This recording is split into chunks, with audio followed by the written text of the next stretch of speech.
Hello folks, and thanks for watching True Stories with me, Sherry Weens. Have you been dealing with scams? I know there's a lot of new ones. If you're interested in hearing more, stay tuned.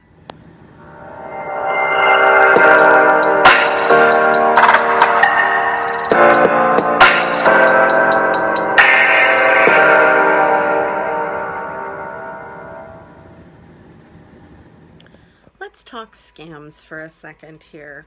I honestly wanted to let everybody know that there aren't any big companies out in the world.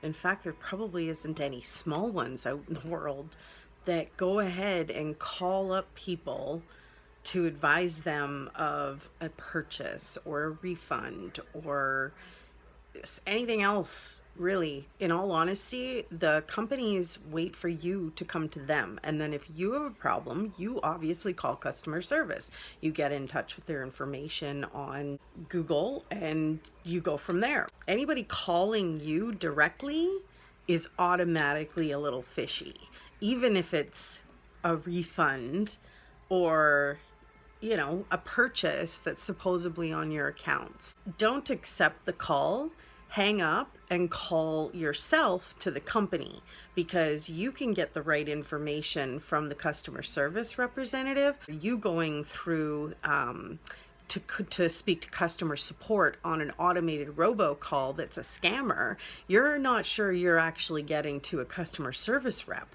You are more than likely already speaking to a scammer. I thought I'd share. Another thing that companies won't do is they won't send you a large check to go in cash and then in turn go and pay for something. That right there is a scam. No company will ever ask you for gift cards in return for a return or for an overpayment. First of all, those things just don't usually happen in normal big businesses. And if you've ever dealt with customer support in any big company, you will know that they go through procedures before just applying credits, and it's never a gift card that needs to be purchased on the customer side and given over to the company. Already very fishy. Never disclose any of your personal information. Do not let anybody gain access to your computers. If there's something on your computer that says you have a virus, unplug that computer and take it over to a licensed computer repair store. There are many of them, and you pay a small amount of money to have the computer cleaned. And they do that professionally, and there are so many out there, you can literally Google them in your area. Another scam that you never want to say yes to is these car wrap scams. Again, verify all the information. Like, if there's a company that's saying that they're doing something like that, and you've heard of it through the grapevine, whichever grapevine way you hear things, doesn't really matter, but verify that by contacting the company itself, because you can do that as a customer and ask them if they are indeed offering things like that, and find out directly, sort of from the horse's mouth, whether or not they're being honest to you, whoever it is through the grapevine that you heard this. Definitely check your sources and verify. Go ahead and contact the company's customer service line, or contact the CEO, the head honchos. Their information is available online. You just got to reach out, seek it, search it, and then go ahead and use it. Most of the time it's an email. You can also find phone numbers, and if you can't do the phone number right off the hop, you can go through the email route and get the phone number from them. So then again, make sure you're verifying the phone numbers. Go ahead and search the number to make sure it matches up with the company that you're searching.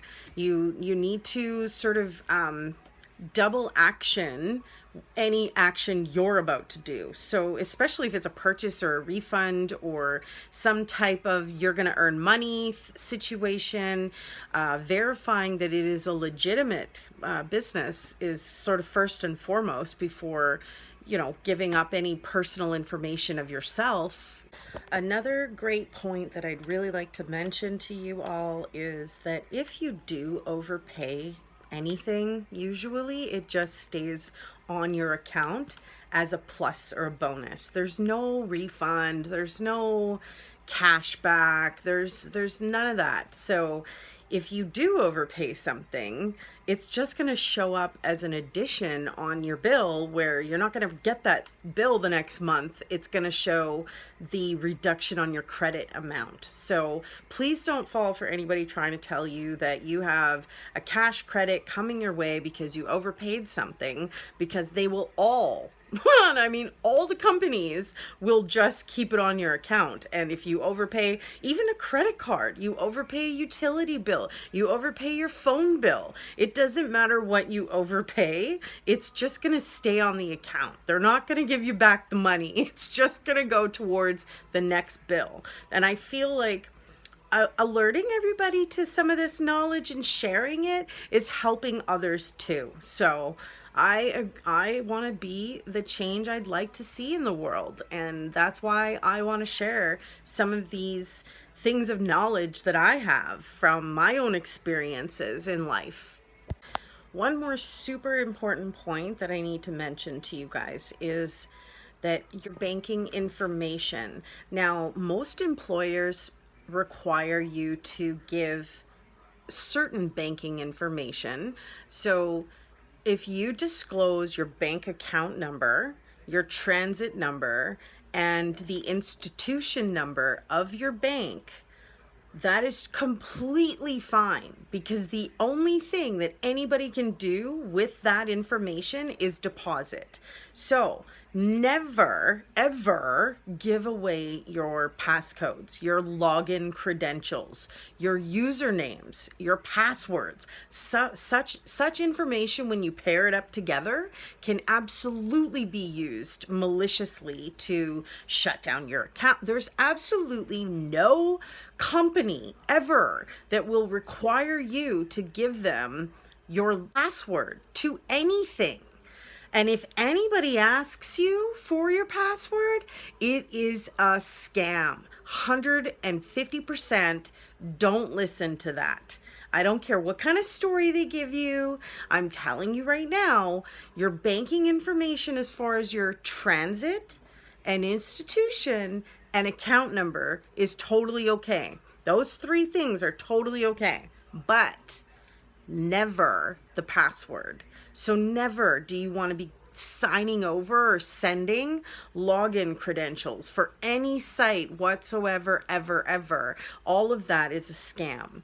Another tip I can give you is that if you do receive an email or a text message with a link in there, well, the text messages, you can't hover above the link as you can if you're on a desktop computer. On a desktop, you can sort of hover your mouse over top of the link to get a little bit more information on it. If it still looks really weird to you and there isn't really a clear address in there, it's definitely not something you want to click on, because those phishing schemes and those links often have viruses or trailers attached to it that they can see now what you're doing, and they can get your personal information just by you clicking on that link.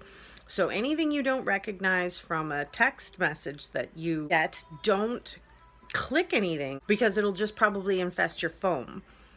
Anything in an email, you can go ahead and hover over that with your desktop mouse. If you're on a laptop, you can just move your cursor on top of it and you'll be able to see a little bit more highlighted information there. So I'm hoping that this info will help you guys. If you've ever been scammed, I'd love to hear your story. It's a true story nonetheless, even though it's not a great one. But I'd love to try to share the awareness to educate more people on this exact problem in the world. It's unfortunate that people from another country, or people coming to your country or within your own country, that have the audacity to go out and take from other people who have done nothing but work hard all their lives. That's the way you want to work? That's what you want to do? I don't think it's good karma or juju. I do think you'll be held accountable for your actions. And it's unfortunate that there's just so much of the bad mixed in with the little bit of good we have going on in the world. So thank you guys again for supporting and watching my videos. And I hope that this did help to give you a bit of knowledge on what's happening and what to watch out for and not fall for. And we'll see you guys again soon for another true story with me, Sherry Weens. Bye for now.